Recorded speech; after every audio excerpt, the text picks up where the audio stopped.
Hi friends, வணக்கம். Welcome back to our channel Autotech Tamil. இந்த வீடியோவில் வந்து ஒரு ஸ்ப்ளிட் ஏசி இன்ஸ்டாலேஷனை பற்றி பார்க்க போகிறோம். ஸோ வந்து ஹையர் பிராண்டோட ஸ்ப்ளிட் ஏசிங்க 1.5 டன்னு. கஸ்டமர் வந்து ஆல்ரெடி இன்ஸ்டால் பண்ணியிருந்த இடத்துலேருந்து ரிமூவ் பண்ணி வேறு இடத்துக்கு வெக்கேட் ஆகி வந்திருக்காங்க. அதனால் நம்ம ரீஇன்ஸ்டாலேஷன் பண்ணி கொடுக்க போகிறோம். ஸோ அதனால் ஏசி பேக்கிங்கோடு வந்திருக்கு. இப்போ தான் ரிமூவ் பண்ணிட்டுருக்கேன். இது வந்து ஹையரில் ஒரு நான் இன்வெர்ட்டர் மாடலுங்க, 1.5 டன்னு. நியூ மாடல் பேக் பண்ணி எப்படி வருமோ அதே மாதிரியே பேக் பண்ணி கொண்டு வந்திருக்காங்க. அண்ட் இதோட ஸ்பெசிஃபிகேஷன் எல்லாமே இன்டோரில் இருக்குது. மாடல் நம்பரு, என்ன கேஸு, எவ்வளோ வாட்ஸ் எல்லாமே போட்டிருக்காங்க. ஸோ அடுத்து வந்து நம்ம காப்பர் டியூப் வந்து நம்ம ரைட் சைடு தான் ஹோல் போட போகிறோம். ஸோ அதனால் வந்து டியூப் வந்து பெண்ட் பண்ணிகிட்ருக்கேன், ஸ்ட்ரைட்டன் பண்ணிகிட்ருக்கேன். அடுத்து நம்ம டெம்ப்ளேட்டை வச்சு மெஷர்மெண்ட் மார்க் பண்ண வேண்டியதான். டெம்ப்ளேட்டை ஏசிலே ஃபிக்ஸ் பண்ணி எவ்வளோ டிஸ்டன்ஸில் வந்து ஹோல் போடுற மாதிரி இருக்கும் பைப்பிங்க்கு அப்படின்னு சொல்லி மெஷர் பண்ணிகிட்ருக்கேன். ஸோ லென்த்து ஹைட் ரெண்டையுமே மெஷர் பண்ணிட்டு அதுக்கு தகுந்தாப்புல டெம்ப்ளேட்டை செவுத்தில் அடிச்சுட்டு அதுக்கப்புறம் தான் நம்ம மார்க் பண்ணி ஹோல் போட போகிறோம். அதுக்கு முன்னாடி இந்த பைப்பிங்க, அவுட்டோர் போகிற கேபிள், வாட்டர் லைன் எல்லாத்தையும் சேர்த்து ஒன்றா டேப் அடிச்சிருக்கேங்க. பிகாஸ் ஹோலில் விடுறப்போ வந்து டிஸ்டர்ப் பண்ணாமல் இருக்கணும். அதனால் வந்து எல்லாத்தையுமே ஒன்றா சேர்த்து டேப் பண்ணியிருக்கேன். நெக்ஸ்ட் பார்த்திங்கன்னா டெம்ப்ளேட் வச்சு மார்க் பண்ணியிருக்கேன் வாலில். இது வந்து ஸ்ப்ரிட் லெவலர் வச்சு ஈவனாக பண்ணாவே போதும். ஹேர் பிராண்ட்லாம் பார்த்திங்கன்னா அவங்களே மென்ஷன் பண்ணியிருக்காங்க. எந்த இடத்துல வந்து வாட்டர் ட்ரைனேஜ் கொடுக்குறோமோ அந்த இடத்துக்கு வேணால் லைட் ஸ்லோப் காட்டலான்னு சொல்லி அவங்களே ஸ்டிக்கரில் போட்டிருக்காங்க. பட் நம்ம ஈவனாக வச்சு தான் டெம்ப்ளேட் அடிக்கிறோம். மெஷர்மெண்ட் வந்து கரெக்டாக இருக்கணுங்கிறதுக்காக ஈவனாக வச்சு அடிக்கணும், ஸ்ப்ளிட் லெவலர் வச்சு. நான் அதில் வந்து இப்போ ட்ரில் பண்ணிட்டு ஃபிஷர் ஸ்க்ரூ அடிக்கிறேங்க. ஸோ நான் பிளாஸ்டிக் ஃபிஷர் தான் அடிப்பேன். 6 mm ஸ்க்ரூ வச்சு தான் பண்ணுறது எப்போதுமே. அடுத்து டெம்ப்ளேட்டை வந்து வாலில் ஃபிக்ஸ் பண்ணிகிட்ருக்கேன் ஸ்க்ரூ வச்சு. அதே போல் இந்த இண்டோர் வந்து ஃபிக்ஸ் பண்ணுற இடம் சூஸ் பண்ணுறது பார்த்திங்கன்னா முடிஞ்ச அளவுக்கு ரூமுக்கு சென்டராக பார்த்து சூஸ் பண்ணிக்கணும். அண்ட் விண்டோ இருந்துச்சுன்னா விண்டோக்கு மேலே பண்ணிக்கிறது பெட்டரு. அது இல்லாமல் மேலே ஸ்பேஸ் கொடுக்கணுங்க. ஒரு 1/2 ஃபீட்டுக்கு மேலே வந்து மேலே எவாபரேஷனுக்காக ஸ்பேஸ் இருக்கணும். ரொம்ப வந்து சீலிங்கை ஒட்டி பண்ணிடக்கூடாது. ஏர் சர்க்குலேஷன் இருக்காது. ஏர் சர்க்குலேஷன் இருந்தால் தான் ரூமில் இருக்க ஹாட் ஏரை வந்து சக் பண்ணி கோல்டு ஏரை வந்து நம்ம கீழே தள்ளும். ஸ்பேஸ் இல்லாமல் கொடுத்துட்டோம் அப்படின்னா பர்ஃபார்மன்ஸ் குறையும்.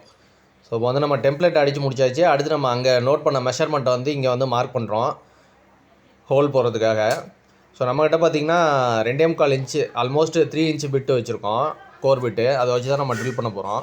அதனால் வந்து மார்க்கிங் பண்ணிகிட்ருக்கேன். ஸோ அந்த இடத்துல ஸ்பெசிஃபிக்காக கரெக்டாக மார்க் பண்ணி போட்டோம் அப்படின்னா ஏசி ஃபிக்ஸ் பண்ணதுக்கப்புறம் கீழே வந்து பைப்பிங் எதுவும் கேப் தெரியாது. ஸோ அதுக்காக தான் இந்த மெஷர்மெண்ட்டு. அண்ட் இந்த மெஷர்மெண்ட் வந்து கொஞ்சம் கரெக்டாக அக்யூரஸியாக பண்ணோம். ஃபஸ்ட்டு பண்ணுறப்போ கொஞ்சம் ப்ராப்ளம் ஆகிறதுக்கு வாய்ப்பு இருக்குது. கீழே வந்து ஈஸியாக தெரிகிற மாதிரி இருக்கும். அது செவரு வந்து கீழே கொஞ்சம் அன்னிவனாக உடஞ்சிருக்கும். ஏசி ஃபிக்ஸ் பண்ணதுக்கப்புறமும் பார்த்திங்கன்னா கீழே டேமேஜ் தெரியும். ஸோ ஃபஸ்ட்டு 2-3 ஏசிக்கு அப்படி தான் இருந்தது எனக்குமே. பட் இப்போல்லாம் பார்த்திங்கன்னா கரெக்டாக பண்ணிடுறது. ஸோ எந்த பிசுருமே தெரியாது. கரெக்டாக தூக்கி மாட்டினோன்னா அந்த கேப்பே தெரியாது. அந்தளவுக்கு மெஷர் பண்ணி தான் பண்ணிகிட்ருக்கோம். ஸோ ஹோல் போட்டு முடிச்சாச்சுங்க. ஸோ இந்தளவுக்கு பெரிய ஹோலை தான் நான் போட்டுக்கிறது. பிகாஸ் தூக்கி மாட்டுறப்போ பார்த்திங்கன்னா பைப்பிங் ஃப்ரீயாக உள்ளே போகும், நம்ம கொஞ்சம் ஈஸியாக இருக்கும். அடுத்து வந்து இண்டோரை தூக்கி ஃபிக்ஸ் பண்ண வேண்டியதான் டெம்ப்ளேட்டில். அதனால் கேபிளை ஃபஸ்ட்டு விட்டுருக்கேன். கேபிள் லென்த் அதிகம், அதனால் வந்து ஃபஸ்ட்டு இருக்க கேபிள் எல்லாத்தையும் வெளில விட்டுட்டு நெக்ஸ்ட் பார்த்திங்கன்னா ஏசி இண்டோர் எடுத்து மாட்ட போகிறோம். ஹோல் பார்த்திங்கன்னா 3 இன்ச்சஸ் போடவும் தான் ஃப்ரீயாக வந்து பைப்பிங் உள்ளே போகுதுங்க. ஸோ டெம்ப்ளேட்டில் வந்து கரெக்டாக ஃபிக்ஸ் பண்ணியாச்சு. அண்ட் கீழே பாட்டம் சைடு பாருங்கள், நம்ம போட்ட ஹோல் வந்து தெரியாது. ஸோ அந்தளவுக்கு மெஷர்மெண்ட் வந்து அக்யூரேட்டாக இருந்தாலும் நமக்கு எந்த பிரச்சனையுமே இல்லை. அண்ட் நெக்ஸ்ட் அவுட்டோர் ஃபிக்ஸ் பண்ண வந்தாச்சுங்க. அவுட்டோர் வந்து ஃபுட் மெஷர்மெண்ட் எடுத்துகிட்ருக்கேன். ஸோ இது ஆல்ரெடி நான் வந்து ஹையர் பிராண்ட் ஏசி இது அவுட்டோர் ஸ்டாண்டு ஃபிக்ஸ் பண்ணுறது எப்படின்னு சொல்லி வீடியோ போட்டிருக்கேன். ஸோ அதில் வந்து மெஷர்மெண்ட் எப்படி எடுக்கிறது அண்ட் என்ன ஹோல் போடணும் அப்படிங்கிறத பற்றிலாம் டீட்டெயிலாக போட்டிருக்கேன். ஸோ இப்போ நம்ம பார்த்திங்கன்னா பேரபெட் வாலுக்கு பின்னாடி அடிக்க போகிறோம். ஸோ கீழே சன்ஷரில் இறங்கிட்டேன். அடுத்து வந்து மார்க் பண்ணிட்டுருக்கேங்க. ஸ்ப்ளிட் லெவலர் வச்சு ஒரு சைடு பிளேட்டை வந்து மார்க் பண்ணிட்டுருக்கேன். ஸோ இது வந்து ஆல்ரெடி ஃபிக்ஸ் பண்ணி வந்த இடத்துலேருந்து கழட்டிட்டு வந்த இது ஸ்டாண்டு. ரைட் சைடு மார்க் பண்ணி முடிச்சுட்டு அடுத்து லெஃப்ட் சைடு வந்தாச்சுங்க. லெஃப்ட் சைடு ஸ்டாண்டு வந்து எவ்வளோ டிஸ்டன்ஸ் மேலே பேரபெட் எண்ட்லேருந்து எவ்வளோ டிஸ்டன்ஸ் வருதுன்னு பார்த்துட்டு அண்ட் ஃபுட் டிஸ்டன்ஸ்க்கு ஏற்றாப்புல கனெக்ட் பண்ணி ஸ்ப்ளிட் லெவலர் வச்சு மார்க் பண்ணிட்டுருக்கேங்க. ஸோ 20 இன்ச்சஸ் வந்தது. அதுக்கு தகுந்தாப்புல மார்க் பண்ணிட்டு இப்போ ட்ரில்லிங் ஆரம்பிச்சாச்சு. இது வந்து 13 mm போல்ட்டு. ஸோ அதனால் வந்து 13 mmக்குள்ளே ட்ரில் பிட்டை போட்டாச்சு. ஃபஸ்ட்டு தெரியாமல் பார்த்திங்கன்னா 16 போட்டேங்க. ஸோ ஹெல்ப்பர் வந்து 16 கொடுத்தாப்புல நான் கவனிக்காமல் அதை போட்டுட்டேன். அதனால் வந்து திரும்ப ரீஅரேஞ்ச் பண்ணி திரும்ப மேலே அதிலேயே ஹோல் போட்டிருக்கேன். ஹோல் போட்டு அதில் தான் ஃபிக்ஸ் பண்ணிட்டுருக்கேன். இந்த அவுட்டோர் ஃபிக்ஸ் பண்ணுறதுல பார்த்திங்கன்னா ஃப்ரீ ஸ்பேஸ் பின்னாடி விடணும்னு சொல்லி ஒரு ஷார்ட்ஸ் போட்டிருந்தேன். அது பார்த்திங்கன்னா நிறைய பாசிட்டிவ் கமெண்டும் வந்துச்சு, நிறைய நெகட்டிவ் கமெண்டும் வந்துச்சு. பட் நான் டெக்னீஷியனை குறை சொல்லிடக்கூடாது. ஆனால் தப்பு தானே, தப்பாக மென்ஷன் பண்ணுங்கிறதுக்காக பண்ணேன். நீங்கள் ரொம்ப ஒழுங்கான்னு கேட்டாங்க. அது கரெக்டு தான். நம்மளும் எல்லாருமே வேலையில் தப்பு பண்ண தான் செய்கிறோம். பட் அது வந்து ரொம்ப செவுத்தை ஒட்டி வைக்கிறதுங்கிறது கண்டிப்பாக வந்து தப்பான விஷயம். சுத்தமாக கண்டென்சேஷன் ப்ராசஸே நடக்காது. அப்படி இருக்கப்போ அது வச்சு பிரயோஜனமே இல்லை அப்படிங்கிறத மென்ஷன் பண்ணுறதுக்காக தான் நான் அப்படி சொல்லியிருந்தேன். நெக்ஸ்ட் வந்து நம்ம அவுட்டோர் தூக்கி ஃபிக்ஸ் பண்ண போகிறோங்க. ஸ்டாண்டை ஃபிக்ஸ் பண்ணி முடிச்சாச்சு.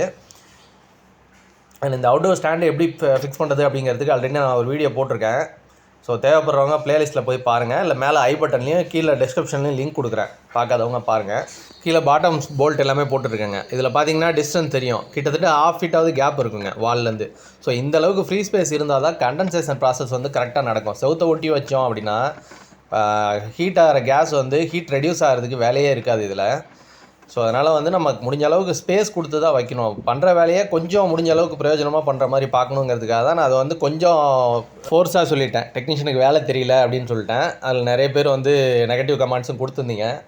ஸோ நானுமே தவறுலாம் பண்ணியிருக்கேன், பட் தவறு பண்ணாமலாம் இல்லை. பட் பேசிக் நாலேஜ் வந்து கண்டிப்பாக இதில் வேணுங்க. பேசிக் நாலேஜ் தெரிஞ்சவங்க கண்டிப்பாக அதை பண்ண மாட்டாங்க. அதனால தான் நான் அதை மென்ஷன் பண்ணியிருந்தேன். இந்த மாதிரி பிரச்சனை இருக்குங்கிறத கஸ்டமர்கிட்ட எக்ஸ்பிளைன் பண்ணி கண்டிப்பாக ஸ்டாண்டு வாங்கி ஃபிக்ஸ் பண்ணியிருக்கணும். கஸ்டமர்கிட்ட கேட்டப்போ பார்த்தீங்கன்னா ஸ்டாண்டும் இருந்துச்சு தம்பி, கொடுத்தோம், அவங்க வந்து வேணான்னு சொல்லி வச்சுட்டு போயிட்டாங்க, ஸ்டாண்டு கையில் தான் இருக்குன்னு சொல்லி என்கிட்ட சொன்னாங்க. அதுக்கப்புறம் தான் நான் அந்த வீடியோ போட்டேன். ஸோ இப்போ வந்து நம்ம பைப்பிங்கை வந்து பெண்ட் பண்ணிகிட்ருக்கோம். பைப்பை வந்து நம்ம வேறு இடத்துலேருந்து ஷிஃப்ட் பண்ணி வந்ததுனால அந்த பெண்டிங் வந்து கரெக்டாக இருக்காது. அதனால் இன்னர் ஸ்ப்ரிங் மெண்டர் போட்டு 1/4 இன்ச் பைப் வந்து நம்ம கையிலேயே வளைச்சிடலாம், ஒன்றும் பிரச்சனை இல்லை. பட் 1/2 இன்ச் பைப் வளைக்கிறப்போ வந்து நார்மலாக வளைச்சோம்னா அவ்வளோ ஃப்ளெக்சிபிளாக வளையாது, பிஞ்ச் விழுறதுக்கு வாய்ப்பு இருக்குது. அதனால் வந்து இன்னர் ஸ்ப்ரிங் மெண்டர் உள்ளே விட்டு நமக்கு தேவையான அளவுக்கு வளைச்சாச்சு. நெக்ஸ்ட் பார்த்திங்கன்னா அந்த நான் adhesive டேப் போடுறேங்க. ஸோ வந்து பைப்பிங்க்கு மேலே சேஃப்டிக்காக உள்ள ஒரு கோட்டு. ஸோ அதை போட்டுட்டு அடுத்து வந்து பைப்பிங்கை கனெக்ட் பண்ண வேண்டியதான். பைப்பிங் வளைக்கிறது தாங்க நமக்கு இதில் உள்ளதுலேயே நேரம் அதிகமாக போகிறது பைப்பிங் பெண்ட் பண்ணுறதுல தான். புது ஏசியாக இருந்ததுன்னா பைப்பு வந்து ஃப்ளெக்சிபிளாக வளையும், ஸ்ப்ரிங்கு கூட போடாமல் ஈவன் வளைச்சிடலாம். பட் பழைய பைப்புங்கிறப்ப பார்த்திங்கன்னா ஹார்டர் ஆயிரும், நம்மளால் வளைக்க முடியாது. ஸ்ப்ரிங் பெண்டர் போட்டாலுமே கொஞ்சம் டைம் எடுத்துக்கும். நமக்கு தேவையான ஷேப்பில் வந்து வளைச்சி எடுக்கிறதுக்குள்ளே கிட்டத்தட்ட எனக்கு இதில் 1 ஹவருக்கு மேலே இதுலேயே செலவாயிடுச்சு. ஸோ அடுத்து வந்து பைப்பிங் கனெக்ட் பண்ணிகிட்ருக்கோம். இன்டோர்லேருந்து அவுட்டோருக்கு போகிற இடத்துல பைப்பை கனெக்ட் பண்ணிகிட்ருக்கோம். 1/2 இன்ச் பைப்பு கனெக்ட் பண்ணிட்டேன். நெக்ஸ்ட் பார்த்திங்கன்னா இந்த 1/4 இன்ச் பைப் கனெக்ட் பண்ண போகிறோம். ஸோ ஃபுல்லாக கனெக்ட் பண்ணிவிட்டு அடுத்து வந்து ஏசியை செக் பண்ணி ரன் பண்ணி பார்த்துட்டு அதுக்கப்புறம் தான் வந்து ஒயிட் சிமெண்ட் போட்டு பேக் பண்ணுவோம். ஓரளவு இதை டைட் பண்ணுறதுக்கு முன்னாடியே ஃப்ளாரிங் எப்படி இருக்குன்னு பார்க்கணும். ஃப்ளாரிங் கண்டிஷனை பார்த்துட்டு தான் டைட் பண்ணணும். ஃப்ளாரிங் கண்டிஷன் வந்து ரொம்ப கம்மியாக இருக்குது, இல்லை அன்கண்டிஷனாக இருக்கிறது நீங்கள் ஃபீல் பண்ணிங்கன்னா கண்டிப்பாக கட் பண்ணிவிட்டு யோசிக்காமல் இன்னொரு வாட்டி ஃப்ளாரிங் பண்ணிக்கிறது நல்லதுங்க. ஸோ இதில் எனக்கு 2-3 இதில் வந்து நிறைய எக்ஸ்பீரியன்ஸ் ஆயிடுச்சு. நான் வந்து நல்லா இருக்குன்னு சொல்லி ஓரளவு பிஞ்ச் விழுந்த மாதிரி இருந்தது, நல்லா இருக்குன்னு சொல்லி கனெக்ட் பண்ணிட்டேன். அடுத்து வந்து 1 வீக்லேயே கேஸ் லீக் ஆயிடுச்சு. ஸோ அந்த மாதிரிலாம் ஆகாமல் இருக்கணும்னா நம்ம வந்து ஃப்ளாரிங்கை வந்து ஒரு தடவை செக் பண்ணிக்கணும் ரீஇன்ஸ்டாலேஷன் பண்ணுறதுல. புதுசாக வர ஏசியில் பார்த்திங்கன்னா அவங்களே வந்து ஃப்ளாரிங் நல்லா பண்ணி கொடுத்துருப்பாங்க. ஸோ அதில் நம்ம கை வைக்கவே தேவையில்ல. பைப்பும் பார்த்திங்கன்னா நமக்கு எக்ஸ்பேண்ட் பண்ணுறதோ வளைக்கிறதுக்கோ ஈஸியாக இருக்கும். பட் இந்த மாதிரி பழைய பைப்பை வந்து நம்ம பெண்ட் பண்ணுறது கொஞ்சம் கஷ்டமாக இருக்கும். அதனால தான் இன்னர் ஸ்ப்ரிங் மெண்டர் போட்டு பார்த்து பொறுமையாக வந்து பண்ணுற மாதிரி இருக்குது. ஸோ இப்போ ஷேப்புக்கு வளைச்சாச்சு, ஃப்ளார் நட்டும் கரெக்டாக சேருது. இதில் வந்து ஃப்ளாரிங்கில் எந்த பிரச்சனையும் இல்லை. ஸோ அதனால் வந்து நம்ம அப்படியே கனெக்ட் பண்ணி டைட் பண்ணுறோம். ஃப்ளார் நட் டைட் பண்ணுறப்போ முக்கியமான விஷயம் 2 அட்ஜஸ்டபிள் ஸ்பேனர் வச்சு ஒரு பக்கம் வால்வு வந்து கரெக்டாக அசையாமல் பிடிச்சிட்டு அடுத்த பக்கம் தாங்க ஃப்ளார் நட்டை டைட் பண்ணோம். ஸோ ஒரே ஸ்பேனரில் பண்ணோம் அப்படின்னா வால்வு வந்து உடையறதுக்கு நிறைய வாய்ப்பு இருக்குது. அதனால் வந்து ஒரு பக்கம் பிடிச்சிட்டு அடுத்த சைடு நான் டைட் பண்ணுற மாதிரி தான் பண்ணணும்.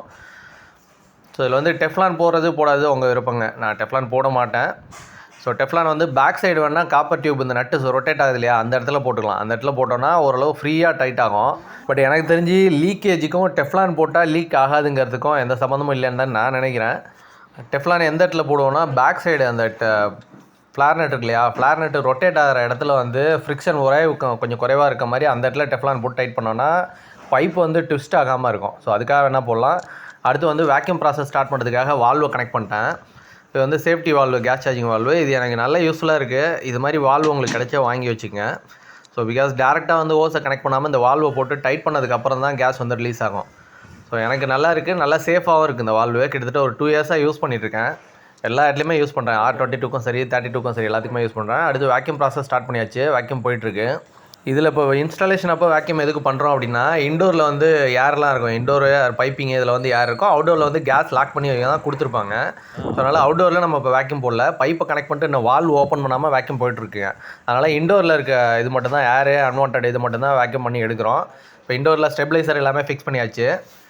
ஸ்டெபிளைசர் வந்து இவ்வளோ ஹைட்டில் தான் வைக்க முடிஞ்சது, பிகாஸ் ஒயர் லென்த் அவ்வளோதான் இருந்துச்சு. நான் அவுட்டோர் வேக்யூம் பண்ணி ஹோல்டு பண்ணிட்டு தான் நம்ம இங்கே வந்து இண்டோரில் ஸ்டெபிளைசர்லாம் மாட்டி ஃபிக்ஸ் பண்ணி முடித்தோம். இதுக்கு ஒரு 20 மினிட்ஸ் பக்கம் ஆயிடுச்சு. அதுக்கப்புறம் பார்த்திங்கன்னா நம்ம வேக்யூம் வந்து அப்படியே ஹோல்ட்லேயே தான் இருக்குது. ஸோ அதனால் வந்து நெக்ஸ்ட் வந்து வால்வு ஓப்பன் பண்ண வேண்டியதான். ஸோ வால்வு ஓப்பன் பண்ணிட்டும் பார்த்திங்கன்னா அந்த இடத்துல ஃபோம் போட்டு செக் பண்ணுவாங்க ஜாயிண்டில். நான் ஒரு சில இடத்துல பண்ணுவேன், ஒரு சில இடத்துல டவுட் இருக்க இடத்துல மட்டும் பண்ணுவேன், மீதி வந்து நான் பண்ண மாட்டேன். ஸோ இப்போ வந்து வால்வை ரிலீஸ் பண்ணியாச்சு. லிக்விட் லைனை ஃபஸ்ட் ரிலீஸ் பண்ணியாச்சு. நெக்ஸ்ட் பார்த்திங்கன்னா கேஸ் லைனை ரிலீஸ் பண்ண போகிறோம். இன்னும் ஏசி ஆன் பண்ணலை. ஜஸ்ட் அதுக்கு முன்னாடியே ரிலீஸ் பண்ணி வச்சுக்கிட்டு அதுக்கப்புறம் தான் ஏசி ஆன் பண்ணுற மாதிரி இருக்கும் இண்டோரை. ஸோ அதனால் வால்வு ஃபுல்லாகவே ஓப்பன் பண்ணிகிட்ருக்கேன். வீடியோட லென்த் அதிகமாக இருக்கிறதுனால தான் என்னால் வந்து ஸ்பீடு வந்து கொஞ்சம் அதிகமாக வச்சுருக்கேன். பிகாஸ் நமக்கு அப்லோட் பண்ணுறதுல நிறைய ப்ராப்ளம் இருக்குது. ஒரு 1.5 ஜிபிக்கு மேலே போயிடுச்சுன்னா ரொம்ப ஸ்லோவாக இருக்குது. அதனால தான் வீடியோ லென்த்தை குறைக்கிறதுக்காக ஃபாஸ்ட் ஃபார்வர்டில் எடிட் பண்ணியிருக்கேன். ஸோ ஒரு சில கிளிப் தேவையான கிளிப் மட்டும்தான் ஸ்லோவில் வச்சுருப்பேன், இது எல்லாமே ஃபாஸ்ட் ஃபார்வர்டில் இருக்கும். அதே போல் இந்த அலைன் கீ போட்டு வால்வு ஓப்பன் பண்ணுறப்பையும் சரி, க்ளோஸ் பண்ணுறப்பையும் ஃபுல் டைட் பண்ணி க்ளோஸ் பண்ணிடணும். ஓப்பன்லேயும் வந்து பார்ஷியலாக விடக்கூடாது, ஃபுல்லாக வந்து எட்ஜ் வரைக்கும் ஓப்பன் பண்ணிடுங்க. ஓப்பன் பண்ணால் தான் நமக்கு வந்து லீக்கேஜ் இருக்காது. பார்ஷியலாக விட்டோன்னா நிறைய இடத்துல வந்து லீக் ஆகிருக்கு. ஸோ இப்போ ஃபுல்லாக ஓப்பன் பண்ணிவிட்டு ஏசி ஆன் பண்ணியாச்சு. இப்போ பார்த்தீங்கன்னா ப்ரெஷர் ரெடியூஸ் ஆகிட்டுருக்கு. ஸ்டாண்டிங் ப்ரெஷர்லேருந்து இப்போ தான் ரன் ஆகிட்டுருக்கு. ரன் ஆகவும் ப்ரெஷர் குறைஞ்சிட்ருக்கு. ஸோ ரொம்ப கிட்டத்தட்ட 60 வரைக்கும் கூட போயிட்டு அதுக்கப்புறம் பார்த்திங்கன்னா இன்க்ரீஸ் ஆகும் ஓட. அடுத்து வந்து ஸ்டாண்டர்டாக ஒரு 120 ஆர் 130 வந்து நிற்கும் ப்ரெஷரு ரன்னிங்கில். ஸோ அதுவும் இன்வெர்ட்டராக இருந்தால் ஸ்டாண்டர்டாக இருக்காது, கொஞ்சம் நேரத்துக்கு கொஞ்சம் மூவபிளே இருக்கும், ஃபாஸ்ட்டாகவும் இருக்கும், கம்மியாகவும் இருக்கும். இப்போ கரெக்டாக கான்ஸ்டண்ட்டாக வந்துச்சுங்க, 140 PSI இருக்குது. அண்ட் அவுட்டோர் ஸ்டாண்ட் இன்ஸ்டாலேஷன்லேயும் பார்த்தீங்கன்னா ஸ்டாண்டை பொறுத்தளவு முடிஞ்ச அளவு கார்னர் கொண்டு வந்து இன்ஸ்டால் பண்ணிக்கணும். ஸோ அப்போ தான் பின்னாடி பேக் சைடு வந்து ஃப்ரீ ஸ்பேஸ் கிடைக்கும், கண்டென்சேஷன் ப்ராசஸ்க்கு ஈஸியாக இருக்கும். அண்ட் அடுத்து பார்த்திங்கன்னா விடுபட்ட இடத்த எல்லாமே நானோதெசிவ் டேப் போட்டு ஒயிட் சிமெண்ட் போட்டு பேக் பண்ணியாச்சு. அதே போல் பைப் லைனிங் இருக்க பைப்புக்கு கரெக்டாக பண்ணியாச்சு. ஏசி இன்ஸ்டாலேஷன் ஒர்க்கு ஃபுல்லாகவே முடிஞ்சுங்க. ஏசி நல்லாவே ரன் ஆகுது. ஓகே ஃப்ரெண்ட்ஸ், இந்த வீடியோ பிடிச்சிருந்தா லைக் பண்ணுங்கள், ஷேர் பண்ணுங்கள். இது வரைக்கும் நம்ம சேனலை நீங்கள் சப்ஸ்கிரைப் பண்ணாமல் வீடியோஸ் பார்த்துருந்தீங்கன்னா மறக்காமல் சப்ஸ்கிரைப் பண்ணிட்டு கூட பெல் ஐக்கானை ப்ரெஸ் பண்ணுங்கள். அடுத்து ஒரு வீடியோவில் பார்ப்போம். தேங்க்யூ.